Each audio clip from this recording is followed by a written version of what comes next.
Magluluto po tayo ng chicken cardal. So, simple lang po ang pagluto nito. So, abangan po natin. Breast chicken lang po ang gamit ko. Ginawa kong cubes. May sibuyas po tayo. Long size lang po ang paghiwa.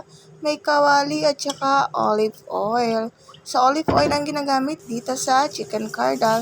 Depende po sa inyo kung ano po yung gusto nyo. So, dito ay ginagawa ko yung basal o yung sibuyas. Niluluto ko po talaga para lumasa po siya. Yan po yung tinatawag na mustard na nilalagay yung parang seeds po siya ng mustasa at saka pechay. So, nilagay ko na po yung jujas o yung chicken para lumasa na po siya at pinito-pito ko lang po siya saglit para lumabas yung lasa.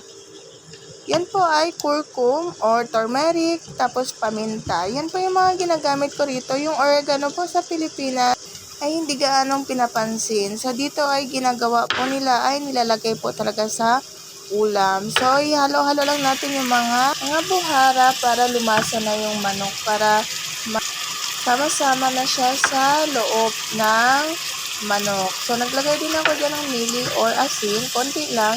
Depende sa inyo kung ano yung lasa na gusto nyo. Tapos, tinakpan ko lang para lumambot yung manok. Tapos, halo uli. Nahalo lang yan ng saglit-saglit para hindi po masunog yung ilalim. So, before sila kakain ng 10 minutes, nilalagay ko na yung cooking cream. So, yan po yung gamit namin, pampalasa niya. So, isa po ito sa paborito nilang pagkain dito sa Saudi. Sa mga gusto i-try ito, try nyo na po. Promise at madali lang siyang lutuin. Salamat po sa Diyos na may follow nyo rin po ako at i-share po ang video na to. Naglagay ako ng kaunting asukal para lumabas yung lasa. Thank you for watching!